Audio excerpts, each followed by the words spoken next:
in September of 2017, I went to Air Canada Mainline. And I thought Air Canada Mainline was going to be my dream job. And how wrong I was. I was just not the right fit for them. So I ended up getting let go 3 days before my probation was going to end. Oh, wow. So, I mean, failure is a huge blow. But one thing from listening to your podcast that has been a consistent message is if you want to make things better, you got to start with you. Yeah. So I kind of spoke into existence. I was like, you know what? I'm 29 years old. I got to make something start happening.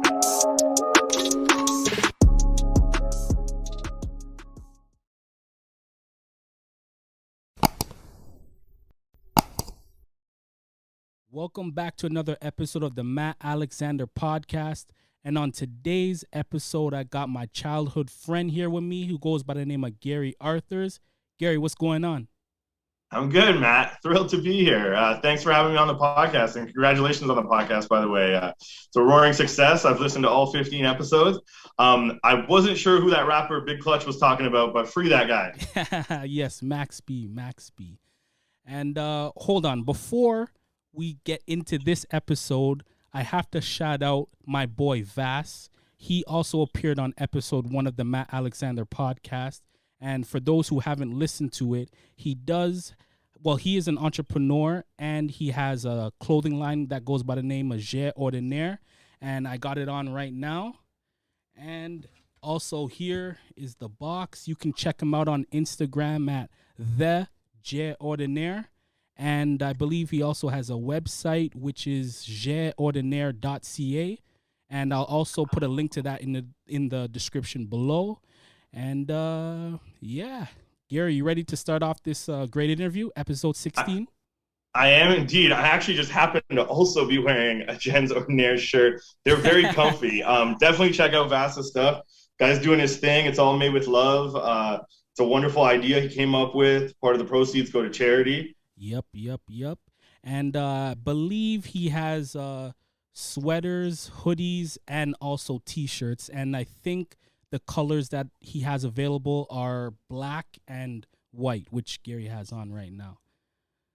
So, Gary, you ready to start this? Let's get this cracking. I'm ready.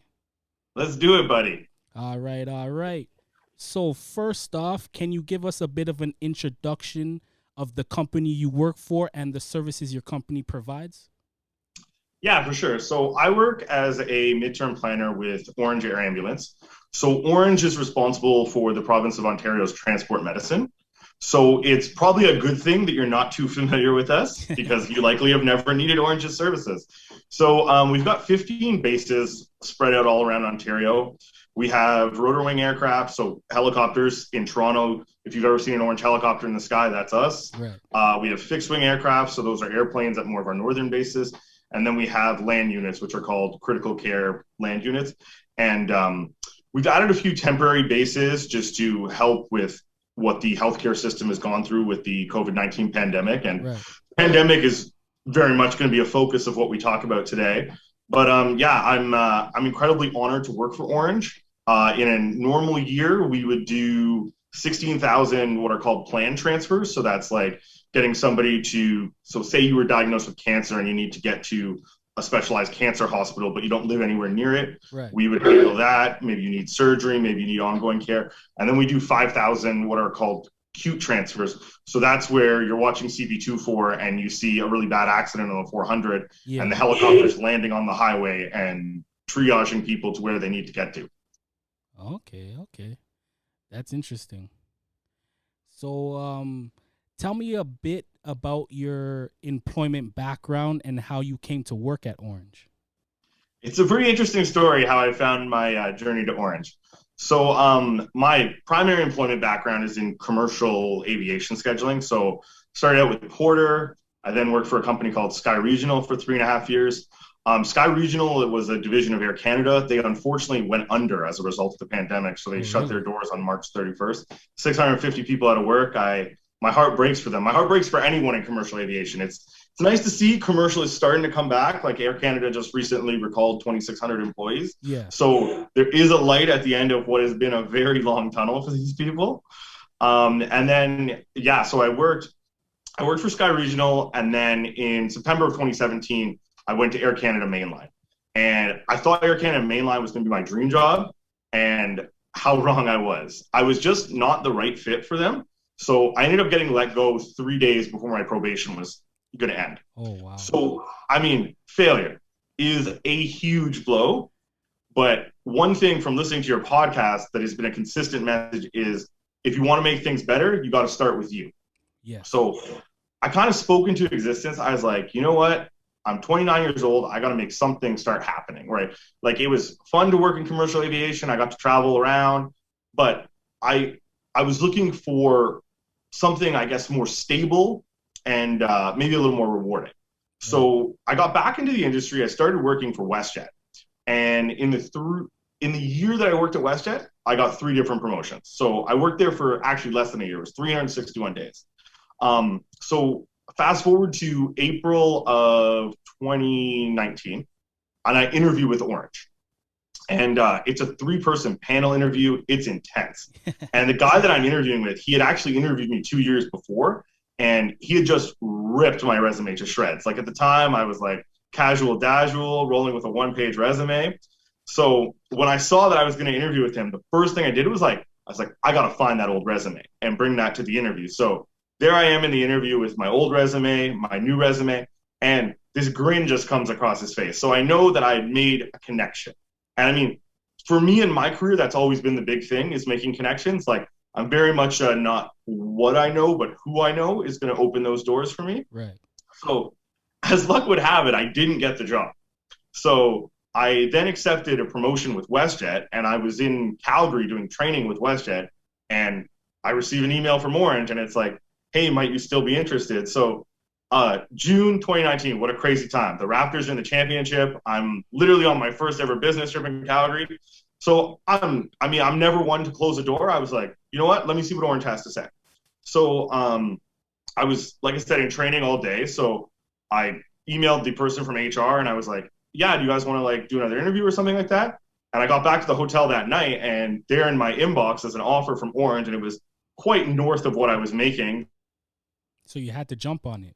So I ended up coming back to Ontario, and very quickly things happened, and there I found myself working at Ornge. And looking back, best decision I ever made. I obviously couldn't foresee what was going to happen to commercial aviation, but the job I had at WestJet, it doesn't exist anymore. And here I am now today, just under 2 years later, and I feel like I'm a critical part of Ornge's team. So what made you decide to leap at Ornge's opportunity? I had actually known a few people that had worked at Ornge, and they had overwhelmingly positive things to say. Right. And then my manager with Ornge, she actually worked in a different department at Sky Regional, so I did have a connection with her. So I was actually brought over to Ornge initially on a contract, and I was quite apprehensive about that. I was leaving a full-time position with benefits and sort of a bit of a safety net to the unknown. So I remember I was actually on a golf trip in Niagara, and we were in between golf rounds, and I asked her, I was like, are you okay? Like, we obviously can't talk too specifically, but can I give you a call and just ask you what to expect? Where do people usually go that start in a contract? What's your conversion rate? That sort of thing.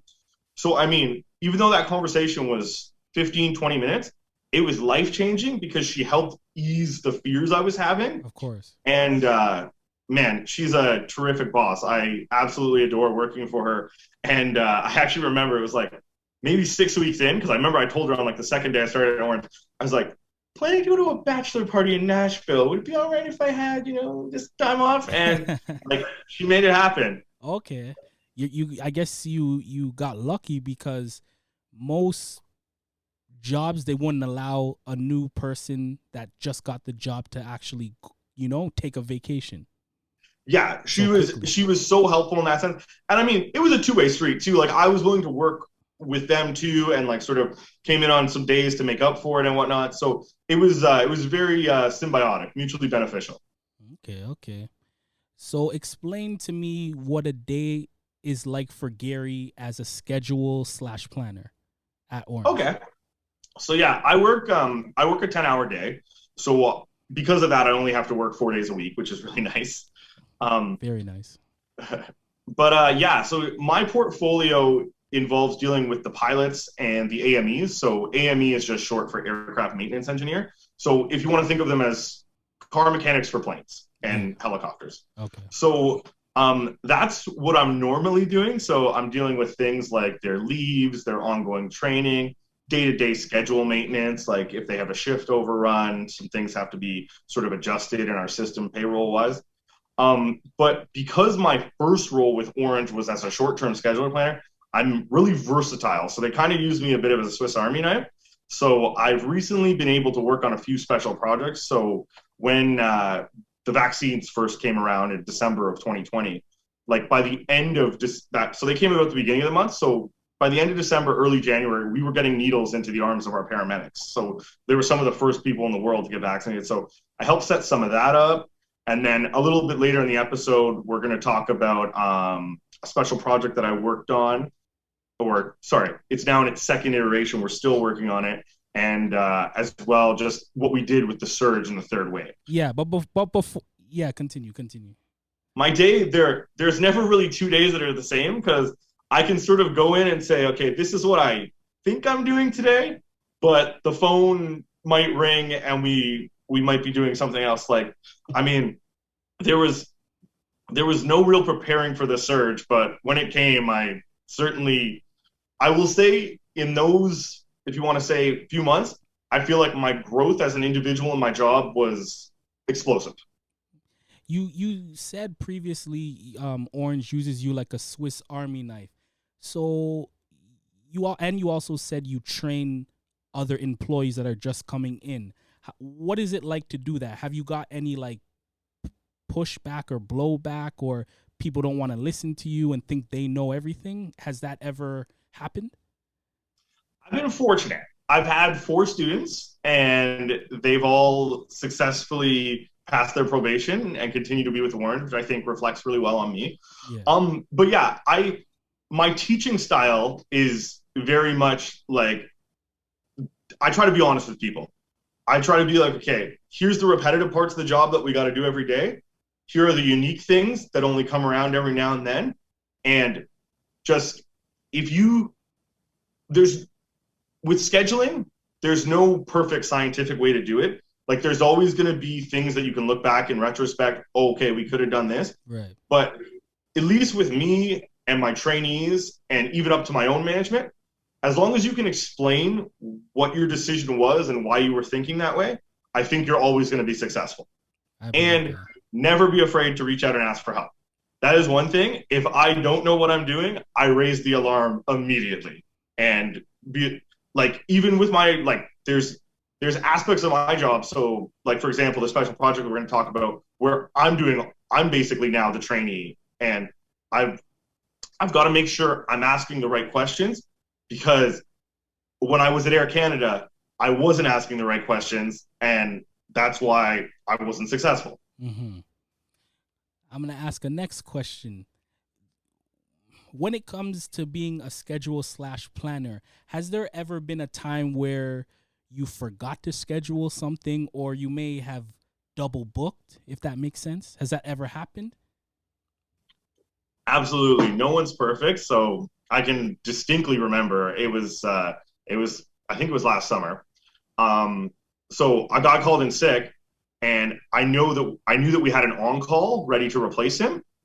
And I just completely forgot to do anything about it. Like, I took the call, wrote it down in my notebook, and that was the end of that. So I remember getting a call from my boss the next day. I was off. She's like, "What happened with so-and-so?" I was like, oh dear. So I did get lucky in that the aircraft had a maintenance issue, and we were still able to bring in the on-call. So, okay. I mean, all in all, we only lost about an hour of that shift. But yeah, that was very much like yeah. But no, I try to be a diligent note taker.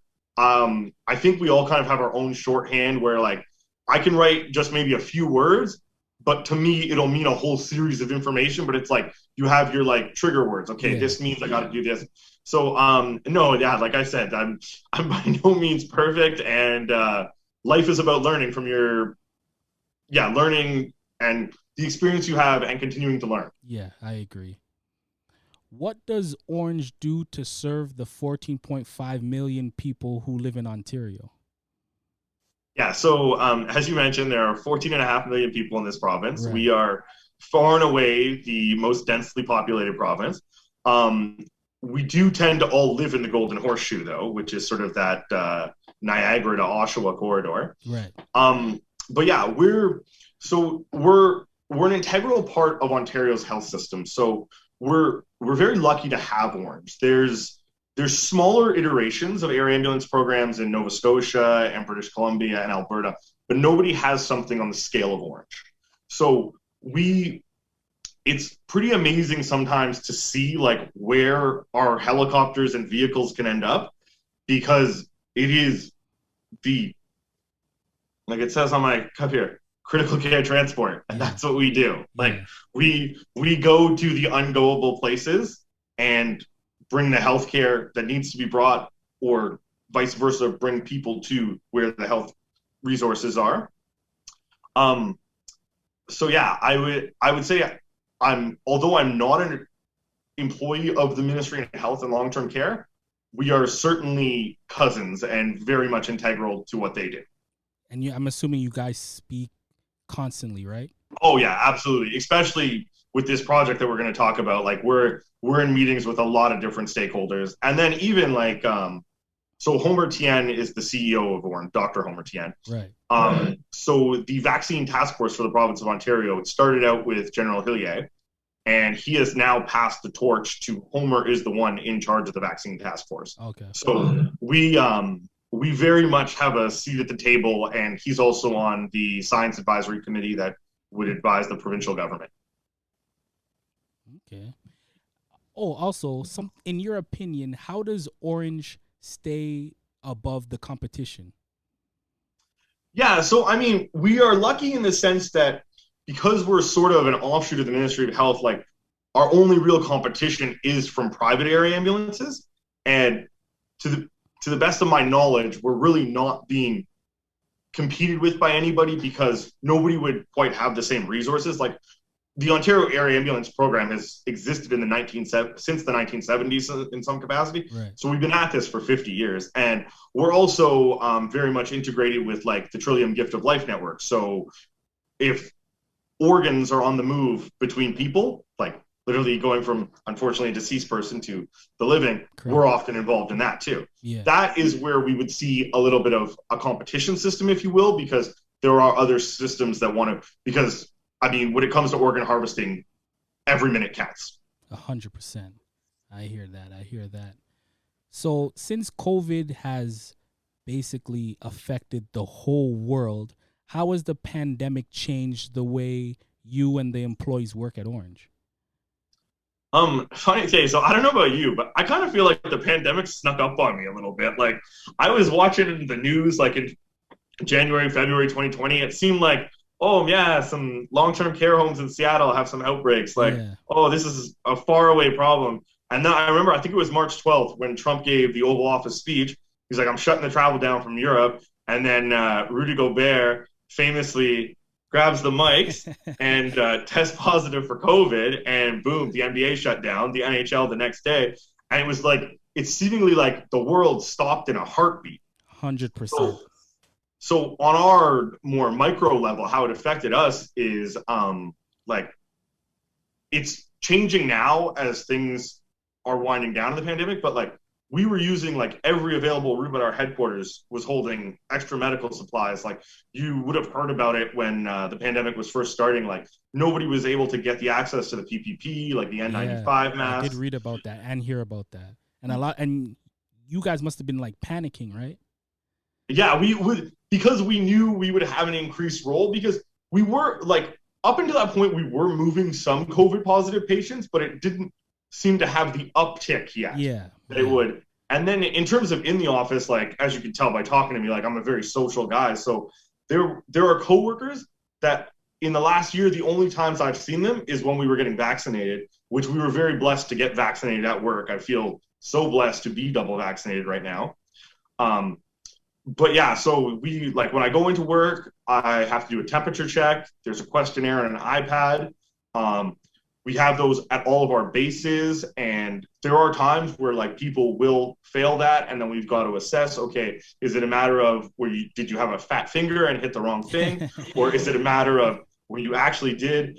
And then as policies were changing too, like, I mean, so many of our people that work with us have children, and they were like, if your children are in a school where there was a COVID positive test, you've got to be off of work so, I mean, it's certainly affected the way we work. But at the same time, there has been good come out of it too. Like, I live 7 minutes from work, but other people live an hour and a half away from work. So if they can work from home or even go back to a hybrid model when things go back to more of a normal state, right. I think it's something they'll want to do. And I mean, if you look at the polling data, I think it was something like only 20% of people with office jobs actually want to return to their office in a full-time capacity. So it means 80% of people are happy to work at home or in some sort of hybrid model, which, I mean, I really think we should encourage people to do that. Like, so for example, work has given me a laptop, and yesterday I did half my day at work, half my day at home.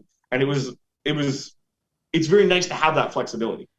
Yeah, I honestly think that might be the new normal. I honestly have that feeling.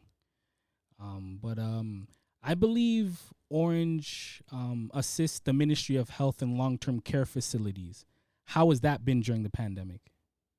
Yeah, so, I mean, we obviously all saw those heartbreaking news reports where there were outbreaks at long-term care homes and that sort of thing. Like, Eastville, we live quite close to, and I remember like going by it, and it was like, I mean, they didn't exactly have caution tape, but it was literally a ghost town. So, I mean, that was the long-term care homes were a big spreader of this virus, and we would be transporting people sort of that need to go to hospitals, but in terms of actually being in a long-term care home, that wasn't really as much in our scope. Okay. But the ministry is called the Ministry of Health and Long-Term Care. So, I mean, long-term elder care, it's all part of the web. Okay. And this is the question I really wanted to get to. Operation Remote Immunity. I know there was the 1.0, which ran from January to April, and I saw your company vaccinated 31 fly-in nations in Northern Ontario. Can you elaborate a bit on that? Yeah, so I played a small part in Operation Remote Immunity 1.0 or ORI 1.0. So basically what we did was we took 31 remote flying communities in Moosonee, Ontario, which is where we have one of our bases. Right. And these are just remote areas with Indigenous people. And what we did was, on the first iteration, it was the Moderna vaccine. So we had to pull some of our paramedics from what they were doing. We were also working with different healthcare organizations. And some weeks we were sending 6 teams into 6 different communities. And it was just a roaring success. I mean, we had a lot of integration on that. So a lot of stakeholders at the table, band chiefs, that sort of thing. But in total, they ended up administering 25,000 doses. Oh, wow. So more than 12,500 people were actually vaccinated. So what we've now come to is ORI 2.0, which is... Hold on. Another question I have. You said you Ornge sent 6 teams. How much people per team? Usually 6 people per team, and sometimes also a doctor, so sometimes 7. And yeah, so they would be leaving generally from our Thunder Base Bay each day, and they would be going into those communities. And I mean, it's 10 seconds to put it into somebody's arm, but there's a lot of paperwork you got to do. You've got to talk about allergies with people. Also, too, just education around like, okay, this is a new mRNA vaccine. Because we really are on the cutting edge of this science. Like, in terms of traditionally how long a vaccine takes to be created to this one, like we're light years. I'm assuming the stress levels of the teams were real high, because what were the hours like? Because if you I agree. Sometimes they were pulling 15 or 16-hour days. We are lucky that we have some of the most highly trained paramedics in the world that work with Ornge. So these people know that they are the best of the best, and they're kind of prepared for those rigors. So, for example, we have a husband and wife team that work out of our Ottawa base, and they're also on what's called Canada's EMAT team, so emergency management. So sometimes they'll call and they'll be like, all right, you got to pull me out of this. EMAT's called. And this would have been like last year where they were going to like different hotspots. So like Windsor, Essex, for example, was a hotspot last year in the province, and they were down there for a few weeks. So, I mean, I'm truly so honored to work for Ornge because I'm just often in awe of the caliber of people that we work with and the way that people are also, when the call does come, willing to put their lives on hold, because so much of this work that we've been able to do has been because people are willing to give back their vacation, come in on their days off. Like it's really, really something to behold. And I agree with that too, because especially with what was going on in the world at that time. So for people to like leave their families and go back to work and help. Yeah. I think that's really, really good, man. I'm a fringe healthcare worker. I work in administration, but if any of the listeners know anyone that's a healthcare worker, send them a thank you text, just because they've had, I mean, the longest, we're year 2 of this now, the longest year and a half of their lives, I'm sure. Yeah. And also tell us about Operation Remote Immunity 2.0. Let us know. Sorry, I was kind of putting the horse before the cart there. So, so for Operation Remote Immunity 2.0, the first one went so well, and they said, "What is this project missing?" Gary. That's what we're missing. So, I've been shadowing one of our more senior planners, and she's been absolutely great. And she'll be taking some time off in a few weeks, and then I'm going to be what's called the resource management resource management lead for my department for this project. So ORI 2.0, this time we're vaccinating the youth. So it's between age 12 and 17. And Pfizer is the only vaccine currently approved for that age group. So that's what we're using this time instead of Moderna. So there has been some ongoing training that had to be done because our people and the various health services that are being used to fill out these teams have to learn the differences, if you will. Right. But yeah, it's a little bit smaller this time, and they've certainly learned some lessons, because I remember I was sitting in a meeting on Tuesday morning, and I was like, things going really well. Like, I feel like things are going well. And they were like, yes, they are going quite. So, I mean, we're always going to run into hiccups, and there's going to need to be maintenance along the way. But, I mean, we are moving at a pretty good clip. We've probably done 7 or 8 different communities already. Again, those same 31 in Moosonee that we had talked about. Right. And, I mean, I feel like it's going to be something that I tell my grandkids about, is that, hey, we worked as a team against this virus. And because, I mean, you can really work on this in 2 different ways. You have what we went through with the 3rd wave, which is extremely sick people, or if we can get ahead of this thing and get people vaccinated, you're just going to ease the burden on the healthcare system if there is a 4th wave, which obviously we very much hope there will not be. Yeah, we don't want to have no 4th wave, man. I don't even want to speak that into existence. So this is a 2-part question. How did Ontario make it through the 3rd wave with ICUs in the GTA at full capacity? And how did Ornge help to ease the capacity? This is a great question. So Ontario as a province, we were in bad shape. There were days where there were 900 people in ICUs. So we had to do everything we possibly could to ease that burden. So we have what's called SRT, Surge Response Team at work. So that team was activated, and we were using a lot of our paramedics in sort of outside of their normal scope of working, where they were transporting, using our critical care land units, extremely sick, intensive care, COVID positive patients. So primarily we were going east and west. So we were trying to go to hospitals in the Kingston and London area, right, but sometimes even as far as Ottawa or Sudbury. I was able to get a chance to meet some of our paramedics who came down from the northern bases who volunteered, which again, that is just so touching. There was one of our paramedics. This guy was definitely the MVP, at least for me. He was any legal day he could. He was basically working with the surge team to decant these patients. And I remember he had like a Saturday off, and I called him and I said, "Hey, like, would you want to work?" And he's like, "No, I'm helping my neighbor build a fence, but put me in for Sunday, Monday, Tuesday."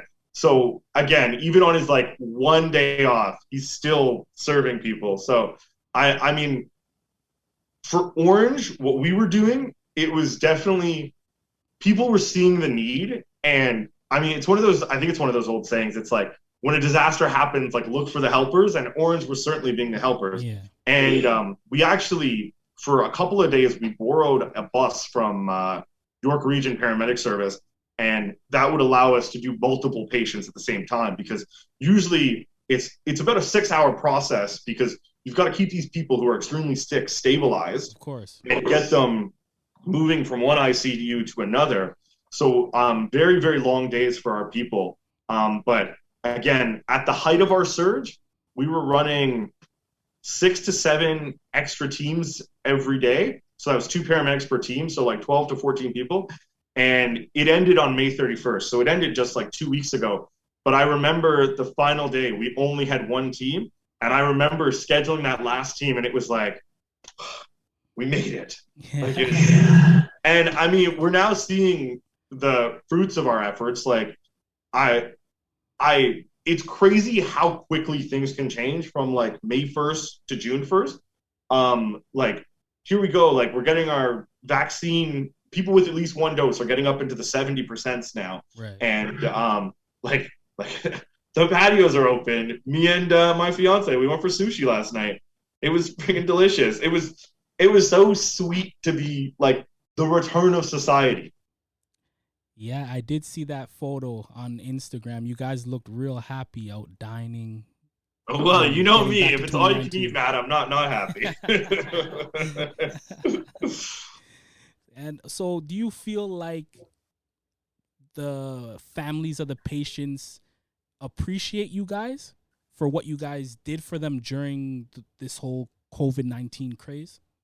Absolutely. So, like, reward and recognition are not what our people seek, but they certainly get it. So, Yeah. like, the second iteration of Operation Remote Immunity, it started May 31st. So literally, Surge comes to an end that very day. We're starting ORI 2.0. And I remember watching CP24 on the Sunday night, and I saw a little blurb come across the ticker that Operation Remote Immunity is starting up again to vaccinate Indigenous youth.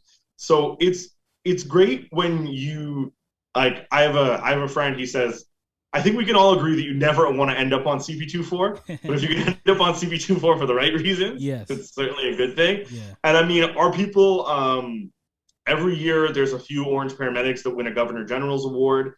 And then in our cafeteria at work, we have like a wall, which is literally just thank yous that have been sent in from people. So it's often from parents who have had a child that was in some sort of critical situation, and Ornge was there.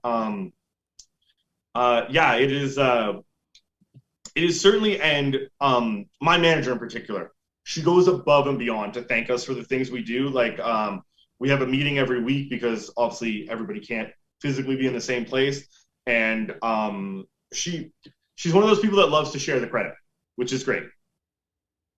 That's really good to hear, man. That's really, really good. So my last question I have before I let you get back to your busy day, since we're finally off this lockdown. Yeah, I'm going to Golf Town. Okay. It's open again, finally. So I need your opinion on this. Recently, well, as of, I guess, yesterday or whatever, the lockdowns in Toronto have somewhat been lifted.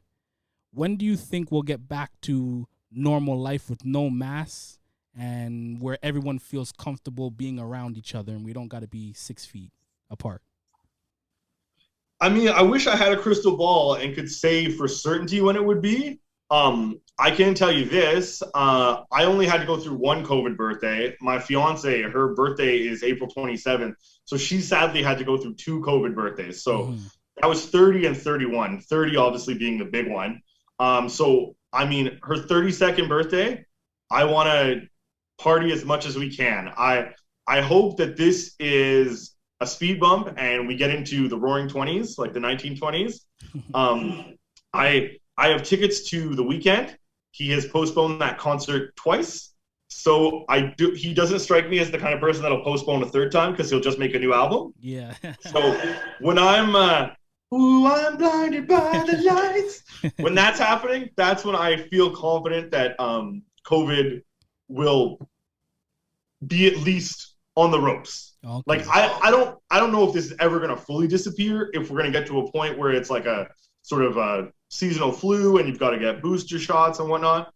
But I guess my message to people of our generation, which, by the way, I got to give a big ups to me and you, Matt. We've obviously known each other for 30 years, similar social circles. Like, no one that immediately close to me did contract COVID. So I got to big ups to people for buying in, doing their part, getting vaccinated when their time came. Like, I mean, we all love a good conspiracy theory. We all know that David Stern froze the envelope. Sorry, the NBA froze the envelope. So David Stern would give it to the New York Knicks to select Patrick Ewing in the 1986 NBA entry draft. That's a fact. That is not a conspiracy theory. COVID, on the other hand, though, is no conspiracy theory. Like, this is a serious, serious illness. And I'm just so happy that I can look back at last winter and the critical work that we did and know that because of those efforts, summer 2021 is not going to be like summer 2020 was. It's going to be better. Mm-hmm. We're getting that return to normal. So I wish I did have, like, I wish I could be like January 1st, 2022, it's on. Yeah. But I mean, if you look to the States where they've done an incredible job of vaccinating people, like Vegas is open, Miami is open, Texas. Alberta is having Stampede. So you got to think we're not that far behind. Like, let's hope in the next few months, because isn't that the beautiful thing about Toronto is Taste of the Danforth, Salsa on St. Clair, Caravana, the CNE. The like, you don't need to leave Toronto because Toronto's got everything. Yeah. But hopefully in 2022, things will somewhat get back to, 2019, when the Raptors were actually winning the championship. I just want to have those positive feelings. Like 2019, it's probably one of those years we now look back with such reverence. Yeah, exactly. Because we didn't know what was about to hit us, 2020 had so much promise. We were supposed to have a Euro and Olympics, which we're now getting those things. Yeah. But it's crazy, like, how fast it can all change. And I feel like now I'm probably going to be less hesitant to, like, cancel plans because you guys got to make the most of every day. You got to live like every day's your last because you never know what the future may hold. Yeah, 100%. I couldn't agree more. Yes. And I just have this overwhelming, like, positive feeling of optimism right now. Like, I know Ontario and Canada and Toronto are coming back. I agree.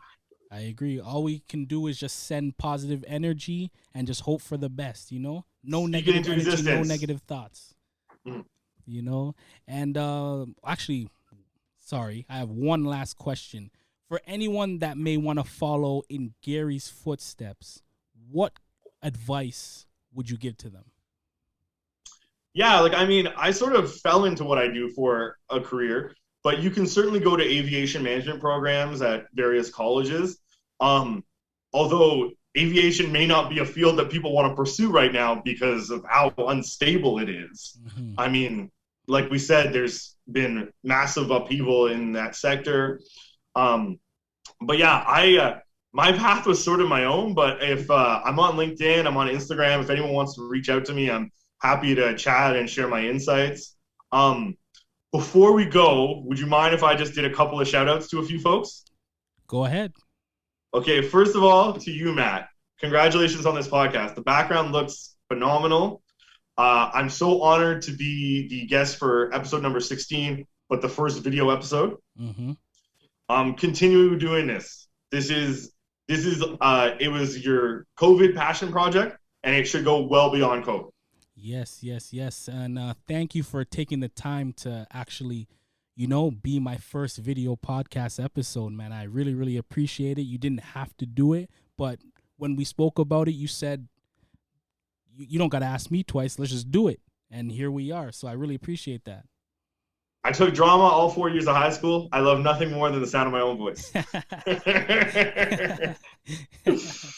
Well, yeah. And man. Speaking of your own voice, Matt, is that you rapping on the intros?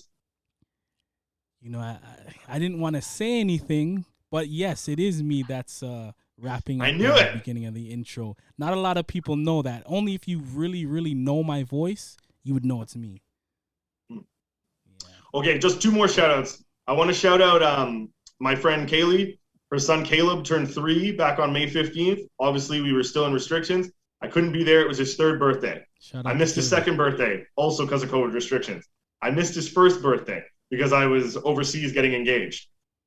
Kaylee, before that kid turns 5, I'm coming to a birthday. Don't know which one, but I'll be there with bells on. Shout out Kaylee. Absolutely. And then lastly, I just want to give a special shout out to, I think she was the guest on episode 9, my good friend and former roommate, Jen Keegan. She also had a birthday on April 9th. It would have been her 2nd COVID birthday. So happy belated birthday, Jenny. And shout out to Jen. We actually have another episode we're going to record next week. Yes. That's all I'll say for now. It's going to be a very interesting one. That's all I'll say. Is it going to be video? Yes, it will be video. Oh, man. Yes. You're taking the multimedia to the next level. Exactly, man. I really sat back and said, instead of just the audio, let me level up with the video, because I find the video, people will connect with you more because they can actually see your facial expressions, your hand gestures, and it just adds another element, So I'll still be doing the audio on Spotify. It's still good to listen to. It's just audio, but obviously just gives it another dimension. Exactly. So, I also want to say shout out to your fiance Lindsay and your engagement. I definitely want to make sure I am at that wedding, because especially with the A-Ways dudes, I know it'll be a crazy, crazy event, man. I can't wait. We signed the contract. We set the date, June 30th, 2022. We can't wait. I got to lose about 30 pounds before the wedding, but, we can get there. Listen, a lot of us put on a bit of quarantine weight, so it is what it is. We got another year to, get right, get in shape, and I'll definitely will have my camera there to get the behind the scenes, and definitely I'll be putting that out. So can't wait. Yes. So thank you again, Gary, for taking the time to come on my podcast and do this with me. I really, really appreciate it. And I hope you enjoy the rest of your day. And I plan on seeing you very, very soon, bro. And having you on another episode again. It was an absolute pleasure. Everybody out there, be well. All right. Thank you, bro.